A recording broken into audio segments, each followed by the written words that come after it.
Hello, good morning friends. कैसे हैं आप लोग। आज हम लोग आपके लिए लेकर आए हैं भारत की भौगोलिक स्थिति एवं उसका विस्तार।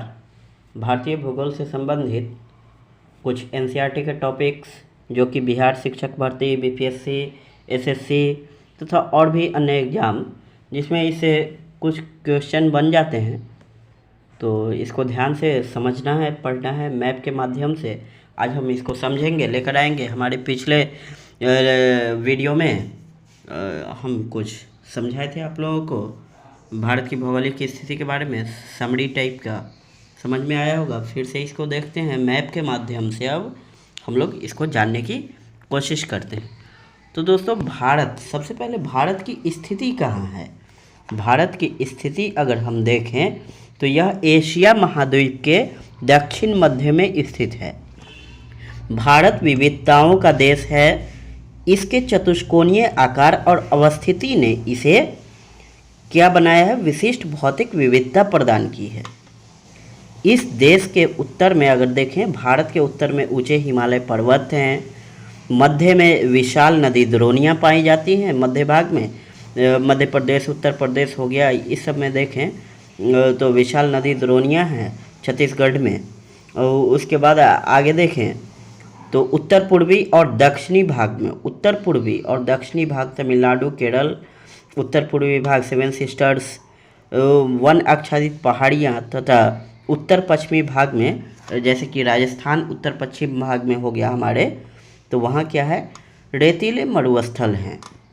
तो भारत को भौगोलिक डाइवर्सिटी के आधार पर हम देख सकते हैं कितना विविधता वाला हमारा देश है। यह उत्तर में हिमालय पर्वत, उत्तर पश्चिम में हिंदू कुश व सुलेमान श्रेणियाँ, उत्तर पूर्व में पूर्वांचल पहाड़ियाँ तथा दक्षिण में विशाल हिंद महासागर से सीमांकित एक वृहद भौगोलिक इकाई है। और इस वृहद भौगोलिक इकाई को हम क्या कहते हैं, ग्रेट ज्योग्राफिकल कंडीशन जो भारत की है, अवस्थिति जो है, इसीलिए इसको इंडियन सब कंटिनेंट, भारतीय उपमहाद्वीप कहा जाता है। भारतीय उपमहाद्वीप के अंतर्गत अब देखें इंडियन सब कंटिनेंट में कौन कौन से देश आते हैं।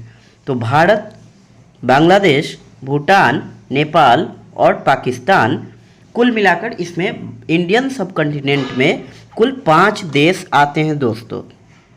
क्षेत्रफल के आधार पर अगर हम देखें तो भारत से बड़े देशों का क्रम, सबसे बड़ा देश रूस है, उसके बाद दूसरे नंबर पर कनाडा है, तीसरा चाइना है, चौथा संयुक्त राज्य अमेरिका है, पांचवा ब्राज़ील है, छठा ऑस्ट्रेलिया है, सातवां सबसे बड़ा देश हमारा भारत है। चलिए, तो ये कुछ हो गई बातें भारत के बारे में। अब हम मैप पर आते हैं।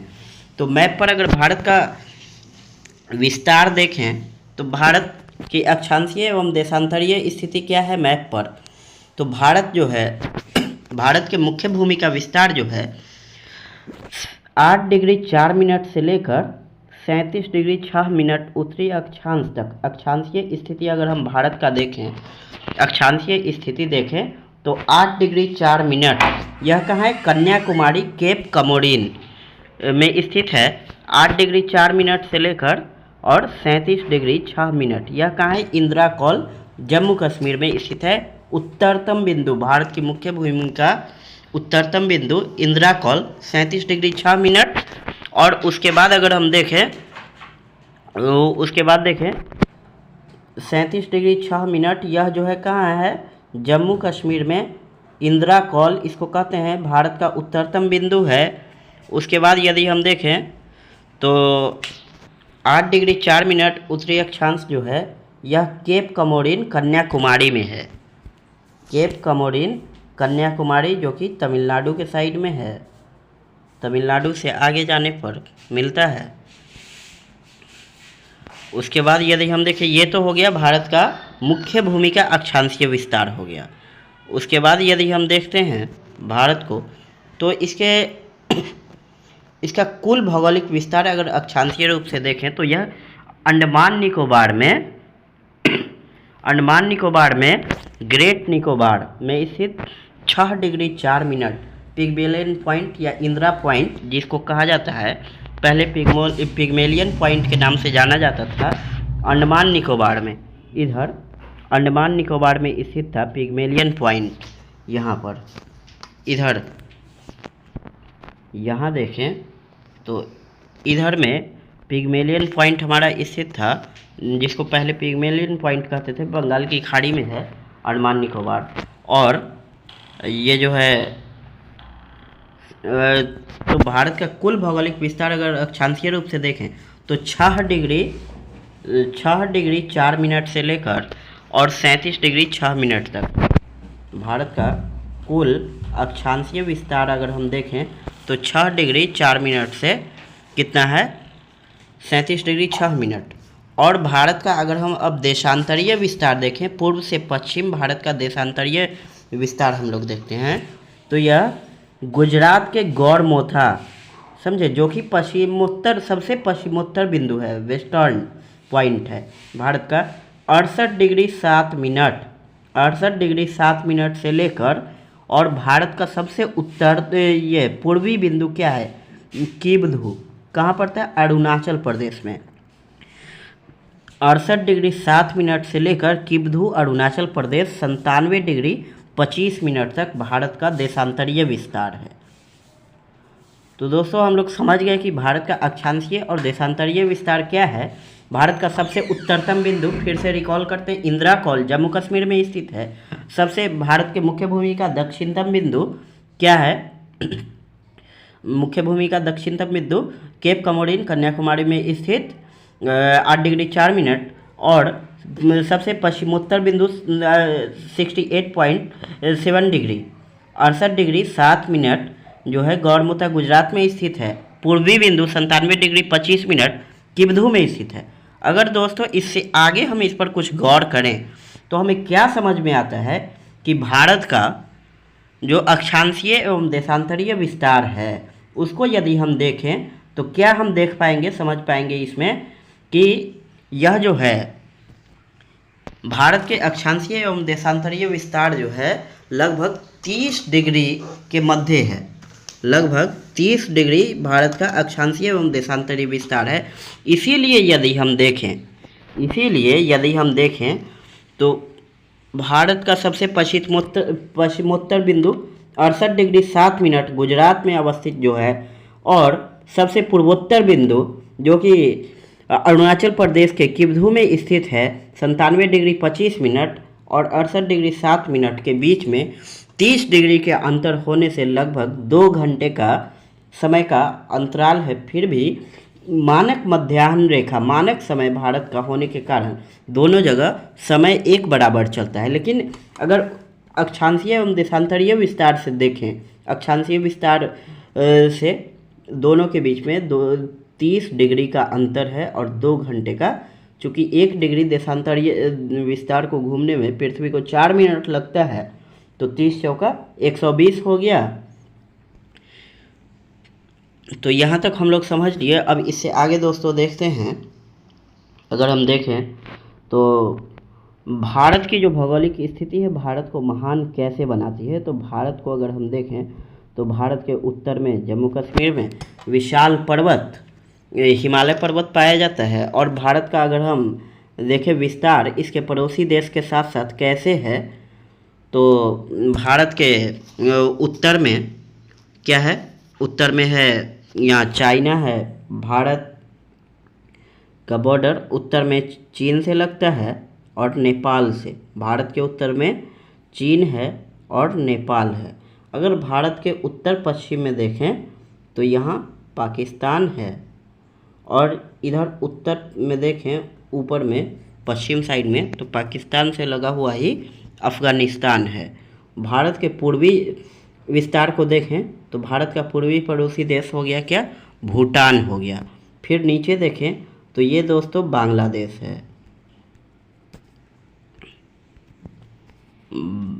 भारत के पूरब में बांग्लादेश है, यहाँ ये भारत के पूरब में बांग्लादेश है। और यदि हम देखें तो भारत के दक्षिण में देखें तो जलीय सीमा से जो लगा हुआ है, भारत के दक्षिण में देखें तो इधर यहाँ पर आकर यहाँ पर आकर श्रीलंका है। भारत का पड़ोसी, जलीय पड़ोसी देश। उसके बाद यदि हम देखें तो हम क्या देख पाते हैं, भारत का अक्षांशीय देशांतरीय विस्तार देख लिए। अब अगर हम इसके सीमा को देखें तो भारत का सीमा जो है, भारत का कुल 17 राज्य जो है अंतर्राष्ट्रीय सीमा साझा करता है। भारत अफगानिस्तान के साथ डुरंड लाइन है, हमारी अंतर्राष्ट्रीय सीमा बनाती है। भारत अफगानिस्तान के साथ 106 किलोमीटर लंबी हमारी अंतर्राष्ट्रीय सीमा है, इसको देख पाएँ तो। उसके बाद यदि हम देखें तो भारत चाइना के बीच 3,488 किलोमीटर की सीमा रेखा है हमारी। भारत नेपाल के बीच 1751 किलोमीटर की सीमा रेखा है। भारत भूटान के बीच यदि हम देखें तो 699 किलोमीटर की हमारी सीमा रेखा है। और सबसे लंबी सीमा रेखा अगर हम देखें तो भारत बांग्लादेश के बीच में है, जो कि 4096.7 किलोमीटर की भारत और बांग्लादेश के साथ हमारी सबसे लंबी सीमा रेखा है। भारत पाकिस्तान की वहीं बात करें तो भारत पाकिस्तान के बीच सीमा रेखा हमारी कितनी लंबी है, 3,323 किलोमीटर। तो इस तरह से दोस्तों हमने समझा कि भारत की सीमा रेखा किस देश के साथ कितनी लंबी है और लगती है। भारत के 17 राज्य जो हैं वह अंतर्राष्ट्रीय सीमा साझा करते हैं हमारे। और यदि हम इसमें आगे चले तो ये नई दिल्ली है भारत का, जो कि भारत की राजधानी है। देख लें, बीचों बीच स्थित है, बीचों बीच से थोड़ा ऊपर में है। और देखें तो इसको मध्य भाग कहा जाता है। भारत का मध्य भाग, मध्य प्रदेश भी इसमें स्थित है। और यह जो है इसमें विशाल नदियाँ, मध्य भाग मैदानी है और इसमें विशाल नदियाँ बहती हैं, हिमालय से निकलती हुई प्रायद्वीपीय भाग से भी निकलकर इधर को बहती हुई आती है। तो दोस्तों अब यदि हम देखें इसको तो हमने भारत के सीमा को भी समझा। भारत की तट रेखा की लंबाई अगर हम देखें, चूँकि भारत के बहुत सारे राज्य जो हैं समुद्री सीमा बनाते हैं, तो भारत की कुल तट रेखा अगर हम देखें तो 7,516.6 किलोमीटर है। अगर हम भारत की कुल स्थलीय सीमा देखें, कुल स्थलीय सीमा तो वो कितना है, 15,200 किलोमीटर। भारत की कुल स्थलीय सीमा 15,200 किलोमीटर और तटीय सीमा भारत की कितनी है, 7,516 किलोमीटर। इसी में अगर हम देखें तो भारत की सबसे लंबी तटीय सीमा वाला राज्य कौन है, गुजरात। भारत की सबसे लंबी तटीय सीमा वाला राज्य हो जाएगा गुजरात, 1214 किलोमीटर। और सबसे छोटी सीमा रेखा वाला हो जाएगा गोवा, हो जाएगा राज्य तटीय सीमा वाला। अब यदि हम देखें तो भारत को ये प्रायद्वीपीय भाग कैसा है भारत का, तो भारत की स्थिति अगर हम देखें तो नीचे से प्रायद्वीप दोस्तों होता है जो 3 तरफ से समुद्रों से घिरा हो या जल क्षेत्र से घिरा हुआ हो। तो भारत को देखें तो भारत की स्थिति जो है कन्याकुमारी वह हिंद महासागर को छूती है, हिंद महासागर में स्थित है। तो देखें तो भारत का जो दक्षिणतम बिंदु है, दक्षिणतम बिंदु वह हिंद महासागर, इधर हिंद महासागर है इधर। तो देखें भारत की स्थिति के कारण, भारत की जो ये स्थिति है वह हिंद महासागर को 2 भागों में बांटती है, ये पूर्वी भाग, ये पश्चिमी भाग। तो पूर्वी भाग को ये बंगाल की खाड़ी है, ये पूर्वी भाग जो है यह बंगाल की खाड़ी है, पूर्वी भाग को बंगाल की खाड़ी कहा जाता है। और पश्चिम भाग जो हम लोग बांटते हैं, हिंद महासागर का जो पश्चिमी भाग बंटता है जिसमें लक्षद्वीप अवस्थित है, इसको हम लोग कहते हैं अरब सागर, अरब सागर कहते हैं इसको, या अरेबियन सी कहा जाता है। तो भारत ही एक ऐसा देश है जिसकी अवस्थिति के कारण किसी भी ओशियन का, सी का नाम पड़ा है, हिंद महासागर ओशियन का नाम पड़ा है भारत की अवस्थिति के कारण। और भारत देखिए श्रीलंका से पाक जल संधि के द्वारा, पाक स्ट्रेट के द्वारा जुड़ा हुआ है। उसके बाद हम देखें तो भारत का जो पूर्वी विस्तार है, मतलब हिंद महासागर से जो बटता है, तो उसमें बंगाल की खाड़ी में अंडमान निकोबार स्थित है। और इधर हम देखें तो हिंद महासागर के दक्षिणी विस्तार में जो कि भारतीय सीमा से बढ़ता है दक्षिणी क्षेत्र हिंद महासागर का, उसमें हमारा लक्षद्वीप अवस्थित है। उसके बाद अब हम आगे चलते हैं, आगे फिर देखते हैं हम दोस्तों भारत का समुद्री क्षेत्र। वह तो स्थलीय सीमा, अक्षांश, देशांतर, भारत की अंतर्राष्ट्रीय सीमा किन देशों से लगती है और प्रायद्वीपीय भारत की अवस्थिति को हमने समझा। अब हम लोग देखते हैं भारत का समुद्री क्षेत्र। तो दोस्तों भारत का समुद्री क्षेत्र देखें तो भारत की प्रादेशिक जल सीमा जो है वह भारतीय सीमा से 12 नॉटिकल मील है। 12 नॉट अगर हम कह लें 12 नॉटिकल मील है भारत की प्रादेशिक जल सीमा। उसके बाद यदि हम देखें तो आता है भारत की जल सीमा जो होती है 24 किलोमीटर होती है। उसके बाद होता है एक्सक्लूसिव इकोनॉमिक जोन जो कि 24 किलोमीटर से आगे 200 किलोमीटर तक पाई जाती है, जहां भारत को पूर्ण अधिकार है खोज करने का, संसाधनों का दोहन करने का। उसके बाद यदि दोस्तों हम देखें, उसके बाद देखें तो हम देख पाते हैं कि गुजरात जो कि कच्छ का तट है, गुजरात में लगा हुआ कठियावाड़ तट है, यहाँ पर गुजरात देखें तो यह सबसे बड़ा तटीय सीमा साझा करता है गुजरात 1214 किलोमीटर। 1214 किलोमीटर गुजरात सबसे पश्चिमी राज्य है भारत का और यह सबसे लंबा सीमा, तटीय सीमा साझा करता है भारत का। उसके बाद यदि हम देखें इधर में देखते हैं तो पश्चिम बंगाल है। पश्चिम बंगाल भी सीमा साझा करता है। पश्चिम बंगाल भी समुद्र से लगा है, ओडिशा समुद्र से लगा है। उसके बाद यदि हम देखें तो हो गया इधर महाराष्ट्र हमारा समुद्र से लगा है। फिर हो जाएगा इधर आंध्र प्रदेश हमारा जो होता है समुद्र से लगा हुआ है। उसके बाद हम देखें तो इधर गोवा समुद्र से लगा हुआ है, तमिलनाडु समुद्र से लगा हुआ है। इधर हो गया फिर हम देखें तमिलनाडु, उसके बाद उसके नीचे केरल है। तो हम हाईलाइट कर देते हैं कि समुद्र से लगा हुआ भारत के कितने राज्य हैं। गुजरात, पश्चिम बंगाल, उसके बाद ओडिशा, उसके बाद हो गया आंध्र प्रदेश। आप लोग गौर करते जाइएगा, ध्यान रखिएगा कितने राज्य हैं। गोवा, महाराष्ट्र, उसके बाद हो गया यहाँ तमिलनाडु, ये हो गया। उसके बाद और राज्य नीचे देखें तो एक होता है केरल और है। टोटल कितने हो गए, 1 गुजरात, 1 पश्चिम बंगाल, 2 ओडिशा, 3 महाराष्ट्र, 4 गोवा, 5 आंध्र प्रदेश, 6 ओडिशा, 7 तमिलनाडु, 8 और 1 हो जाएंगे केरल। तो कुल मिलाकर कितने राज्य हो गए, 9 राज्य। यहाँ देखिए दोस्तों, यहाँ केरल है, यह भी समुद्री सीमा साझा करता है भारत का। तो अब दोस्तों हम देखते हैं कि भारत के समुद्री सीमा जो है उसको किन किन नामों से जाना जाता है।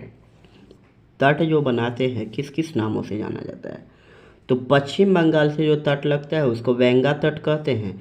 ओडिशा से जो तट लगता है, समुद्री सीमा बनती है, उस सीमा रेखा को, उस तट को क्या कहा जाता है, उत्कल तट कहते हैं। और ओडिशा, आंध्र प्रदेश को मिलाकर जो तटीय सीमा हमारी बनती है उसको उत्तरी सरकार तट कहा जाता है। ओडिशा, आंध्र प्रदेश को मिलाकर पूर्वी समुद्री तट रेखा जो हमारी है उसको उत्तरी सरकार तट कहा जाता है। और यहाँ देखें महाराष्ट्र तथा गोवा को मिलाकर जो हमारी पश्चिमी समुद्री तट रेखा है उसको कोंकण तट कहा जाता है। गुजरात की समुद्री तट रेखा काठियावाड़ तट है, कच्छ का तट है, ये सब है। उसके बाद अगर हम देखें प्रायद्वीपीय भारत की स्थिति पर फिर विचार करें, प्रायद्वीपीय भारत को देखें, प्रायद्वीपीय भारत को अगर हम देखें तो तमिलनाडु और केरल, तो तमिलनाडु चूँकि दक्षिणतम और केरल भी दक्षिणतम राज्य है भारत का, और दक्षिणतम भाग भारत का प्रायद्वीपीय भाग है। हिंद महासागर से यहाँ हिंद महासागर 2 भाग में बंट जाता है। तो तमिलनाडु से लगे भाग को हम क्या कहते हैं, तटीय भाग को कोरोमंडल तट ही कहा जाता है।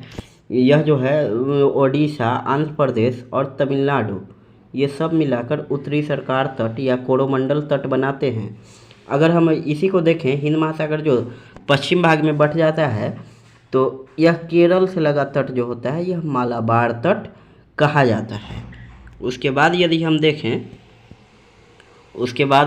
देखें तो भारत की तटीय सीमा जो है लक्षद्वीप भी साझा करती है, अंडमान निकोबार भी साझा करती है।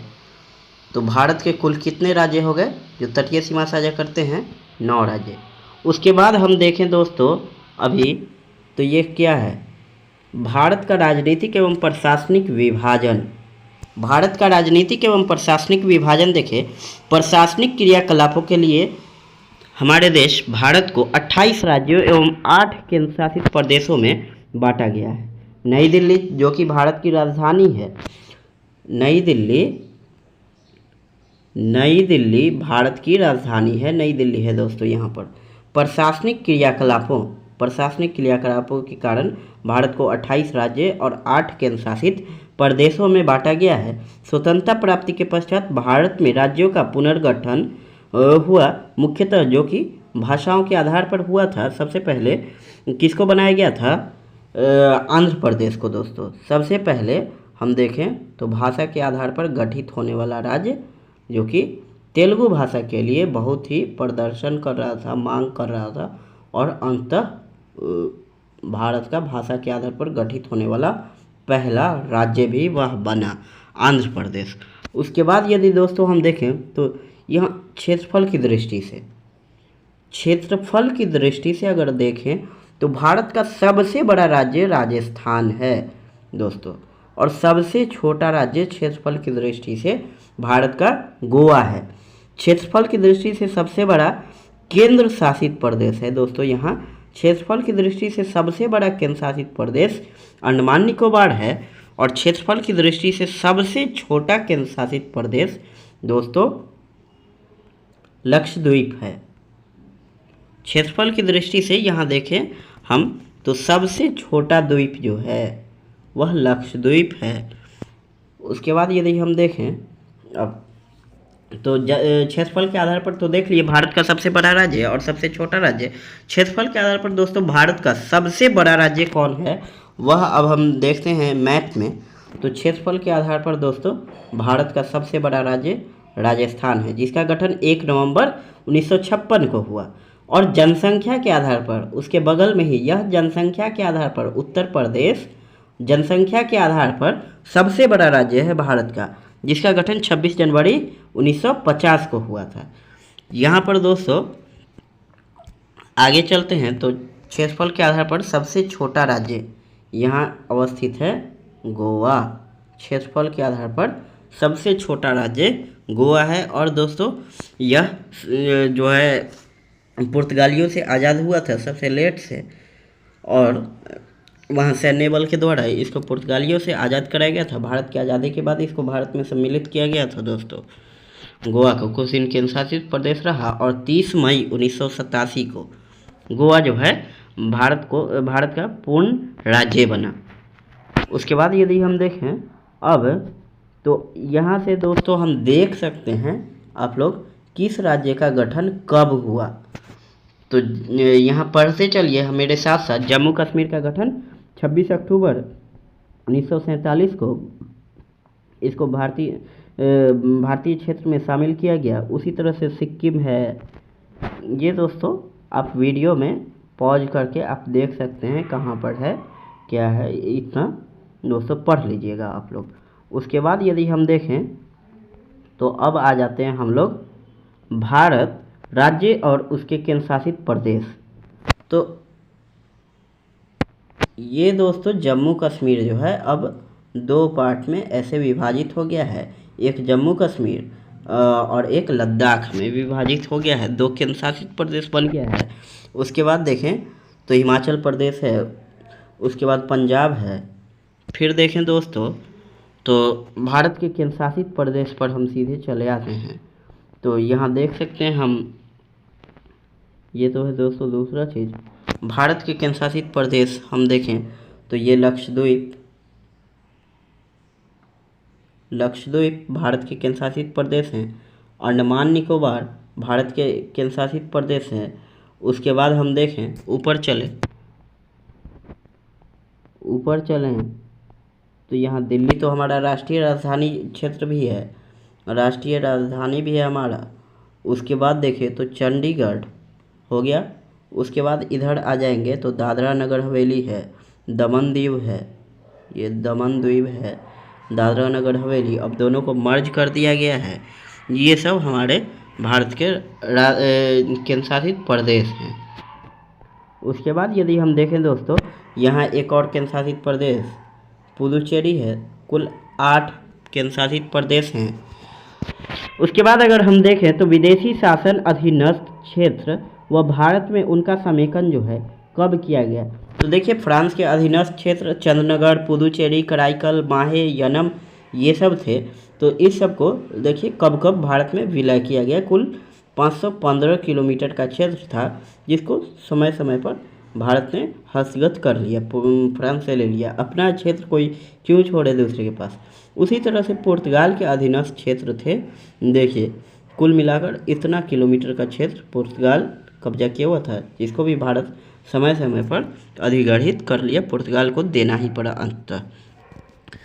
उसके बाद देखिए, मई 1987 में गोवा का गठन जो है, मई 1987 में 56वें संविधान संशोधन के तहत गोवा जो है भारत का 25वां स्वतंत्र राज्य के रूप में गठित हुआ। उसके बाद देखें, चंदनगर जो है फ्रांस के अधीनस्थ क्षेत्र था, जिसका समेकन भारत में स्वतंत्रता पूर्व हो गया था। दोस्तों, तो ये रहा कुछ प्रयास आप लोगों के लिए मैंने किया। आप लोगों को कैसा लगा आप लोग ज़रूर बताना, क्योंकि फिर हम आपके लिए आगे नेक्स्ट प्रयास करेंगे, वीडियो लेकर आएंगे इसी से संबंधित अगला टॉपिक। दोस्तों, कमेंट करके ज़रूर बताना कि आप लोगों को कैसा लगा और क्या इम्प्रूवमेंट की ज़रूरत है हमारे। दोस्तों, मैं अभी स्टार्ट ही किया हूँ नया, तो वीडियो बनाने में बहुत सारे इम्प्रूवमेंट की ज़रूरत है। तो आप लोग कमेंट करके ज़रूर बताएं, यह भी बताएं कि ये जानकारी कैसी लगी, कैसी थी, आपके लिए ज़रूरी थी या नहीं थी, आपको फ़ायदा देगी या नहीं देगी। और अच्छा लगे दोस्तों अगर, तो लाइक कर देना, सब्सक्राइब भी कर देना दोस्तों। और हमें मोटिवेट करते रहना। आपके लाइक से, आपके कमेंट से हमें मोटिवेशन मिलेगा कि हम आपके लिए फिर से काम करें। Thank you.